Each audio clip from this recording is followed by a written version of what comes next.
dar início aos nossos trabalhos. Bom dia a todos vocês. Bom dia aos participantes da mesa, doutora Fabiana, doutor Paulo, doutora Fabiana, doutor Estevam. E como apresentação inicial, teremos a palestra de doutora Fabiana Del Pado Tomé, doutora em Direito Tributário pela Pontifícia Universidade Católica de São Paulo, pessoa conhecida já nos meios acadêmicos, meios jurídicos, autora de livros expressivos na área. Aqui eu tenho o prazer de conceder a palavra para dar início à sua apresentação. Muito obrigada, bom dia a todos. Muito obrigada, doutora Tacília Cacho. Quero cumprimentar todos os presentes, dizer que é uma alegria imensa compartilhar dessa manhã de discussões com todos os doutores, ao lado também de mestres e amigos tão queridos, como o professor Tatiana Sibeli, o professor Paulo Capilon, o professor Estevão Horvath. Quero também aproveitar para comunicá-los que, além daqueles livros que a professora Priscila anunciou que haverá o lançamento hoje, também haverá o lançamento hoje lá na Rua Bahia, do lançamento da 3ª edição do livro da professora Aurora, que é o curso de Teoria Geral do Direito sobre Positivismo Lógico Semântico, são todos convidados. E o tema sobre o qual eu vou discutir, conversar com os doutores, é sobre a questão da legalidade tributária. Mais propriamente intitulado aqui o resgate da legalidade. Por quê? Porque legalidade é um tema muito antigo. Na verdade, logo que esse tema me foi atribuído, algumas pessoas me perguntaram: sobre o que você vai falar lá no Congresso do IBET? Eu disse, toda feliz com um tema que eu gosto muito, legalidade tributária. Daí vem aquela resposta, ou aquela expressão: ah, legal, tema novo, né? Então, esse tipo de atitude, às vezes, nos levam a encorajar e a levantar o tema sim. Porque o fato de ser um tema que já foi refletido, que já foi debatido, e que nós temos doutrinas nas várias áreas, né? Começa o direito constitucional, vai para o direito penal, que trata da legalidade, tipicidade fechada, tributário, administrativo. Quer dizer, no direito público, principalmente, este tema ele tem sido objeto de muita reflexão, de muito debate, de obras tradicionalíssimas e renomadas sobre o assunto. Só que, apesar disso, quando nós olhamos para o meio em que vivemos, quando nós olhamos para as decisões dos nossos tribunais, às vezes nós nos questionamos: será que esse tema já foi discutido mesmo? Será que nós temos tanta doutrina, tantas questões já debatidas e apreciadas, e ainda continuamos com certas decisões ou com certos vieses na apreciação desse assunto? Quando também comecei a preparar essa exposição, me veio à mente de início fazer uma análise de casos, de situações concretas em que o princípio da legalidade teria sofrido alguma violação, ou que há alguma discussão a respeito desse assunto. Que foi, inclusive, nessa esteira, nessa linha de raciocínio, que o texto que consta do livro aqui do Congresso, dos Anais do Congresso, se encaminhou, examinando a questão do vez-prazo para o pagamento do tributo, primeiramente, no sentido de que nós temos as decisões dizendo que esse prazo para vencimento do tributo, como ele não integra a regra matriz de incidência tributária, utilizando aqui a figura da regra matriz do professor Paulo, então, já que ele não integra a regra matriz, não diz respeito à norma que institui o tributo, logo não precisa ser posto por lei. Só que isso decorre de uma visão isolada, literal, do artigo 150, inciso 1º da Constituição. Quer dizer, a legalidade não vem só daquele dispositivo onde diz que instituir a lei, instituir o tributo ou aumentar o tributo deve ser feito por lei.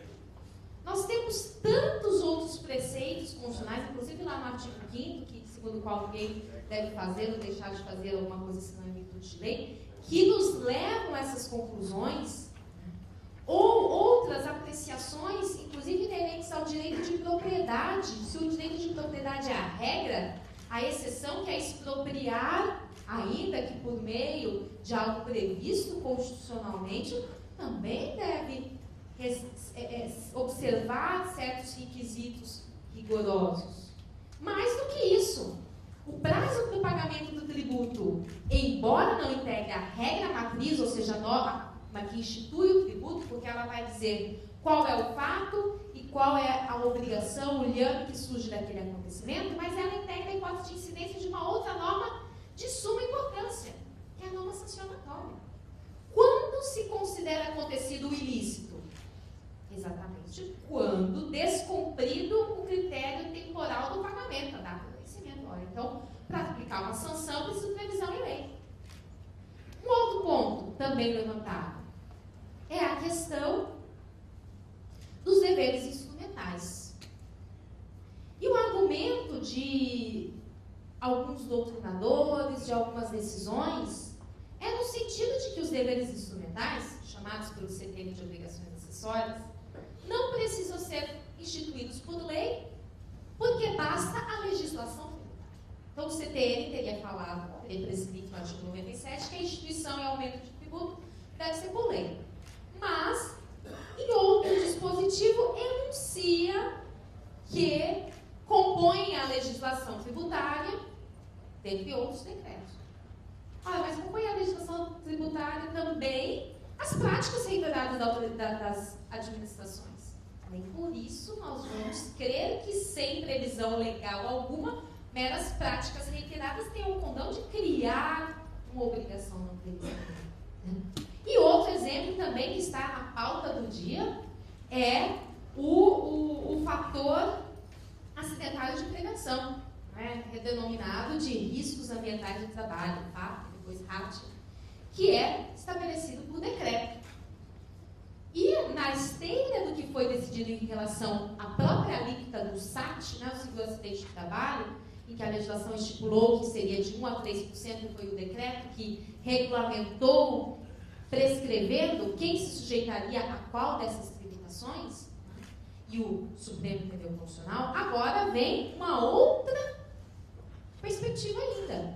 A legislação, a lei em sentido estrito, Lei 10.666 de 2003, estabeleceu que esses valores, esses percentuais, poderiam ser reduzidos pela metade ou aumentados em até 100%. Isso foi nesse decreto.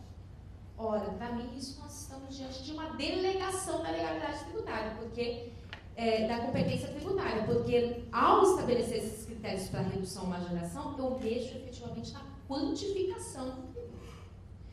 Mas, quando nós olhamos para as decisões, nós temos decisão do TRF da primeira região, no sentido de que seria inconstitucional essa fixação desses critérios de majoração e redução por decreto.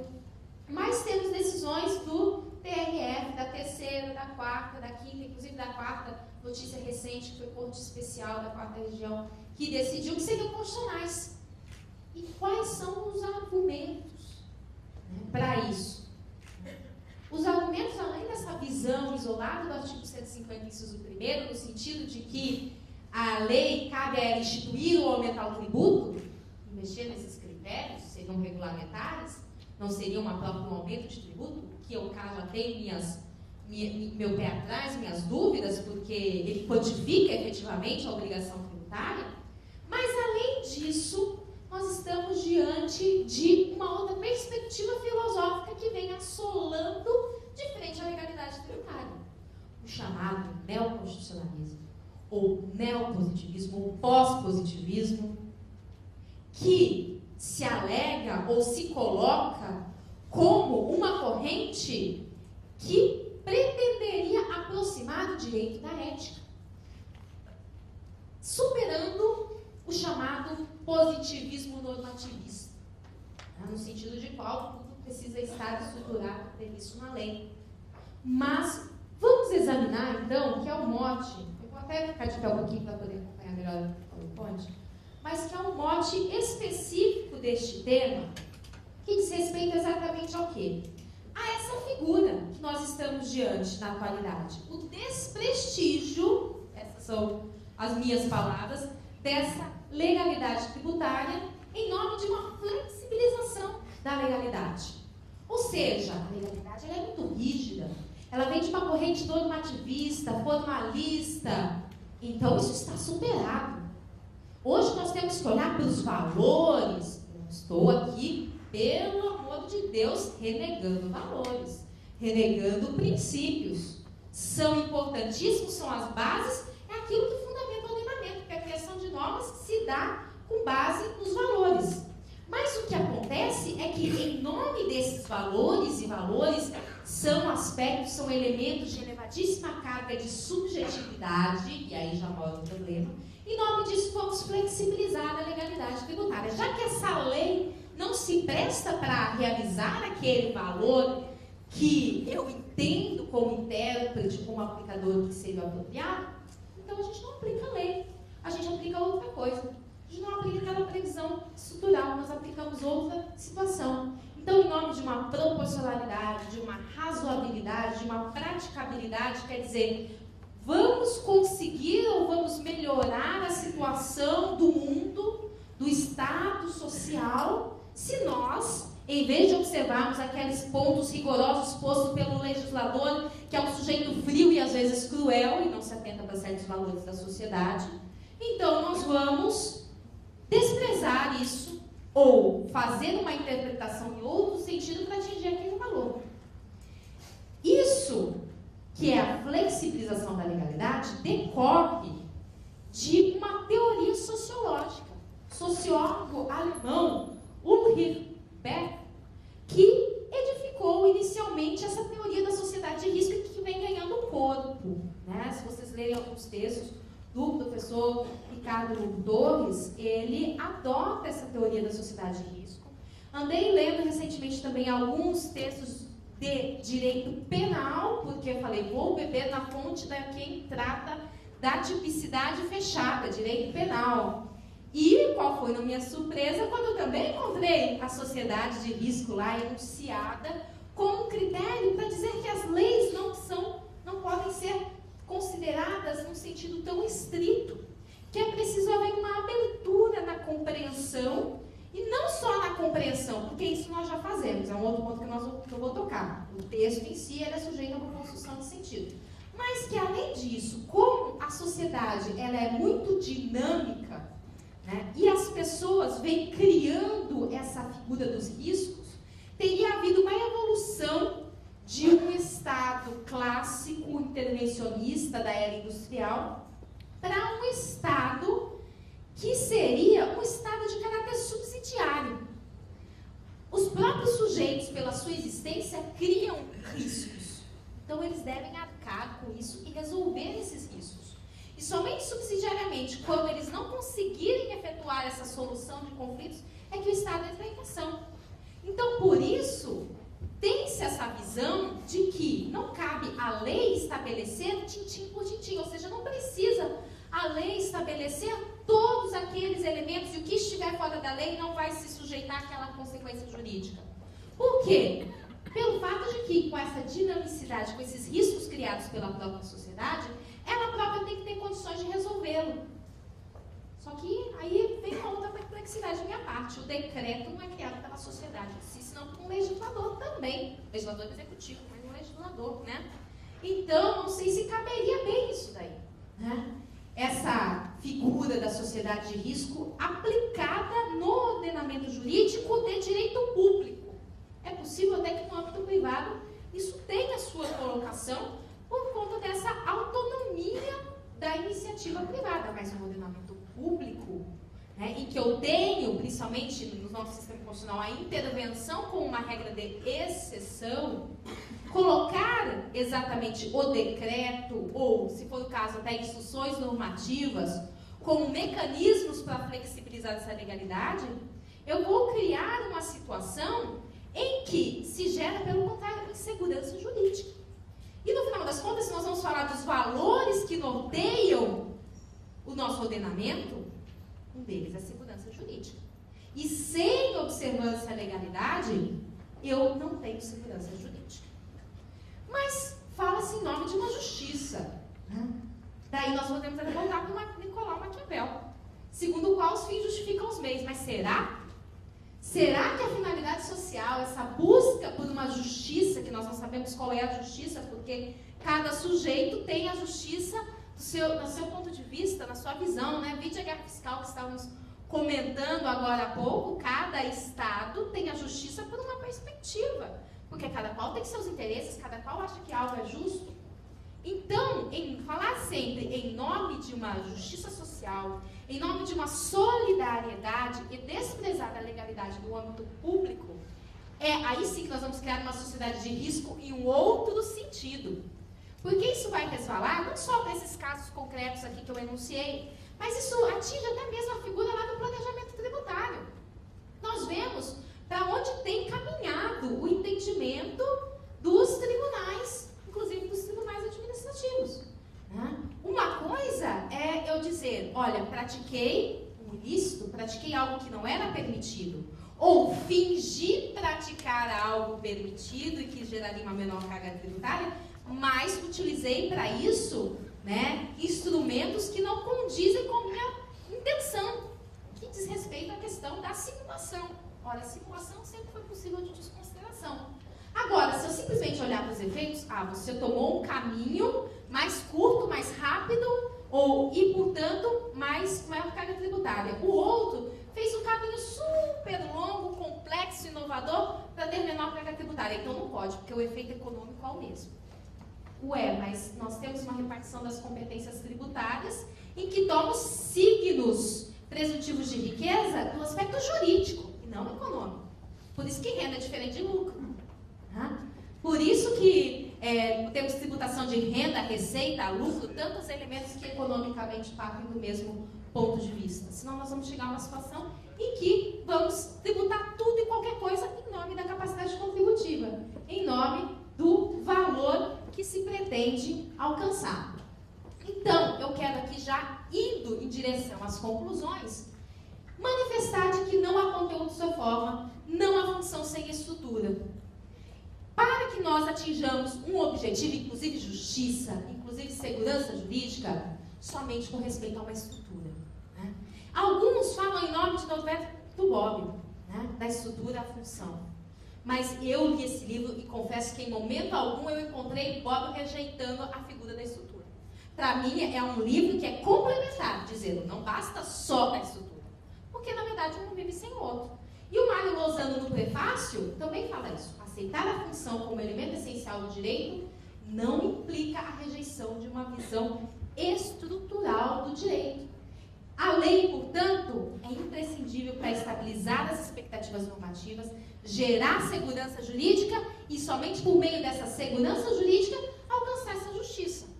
Porque, para mim, segurança jurídica está intrinsecamente relacionada. Falar em nome de um Estado que tem uma solidariedade, todos que têm a mesma capacidade contributiva devem contribuir, isso não condiz com a nossa Constituição. Pode ser até um argumento ideológico, né, de certas correntes, de certos ideais, mas não condiz com a nossa Constituição como ela é posta hoje, de modo que nossa Constituição reparte as competências de forma jurídica, estrutural e, como tal, todos os elementos do vínculo obrigacional e do fato que o desencadeia tem que estar previsto na Constituição. E só para finalizar, isso eu não quero dizer que nós vamos fazer, então, uma interpretação literal.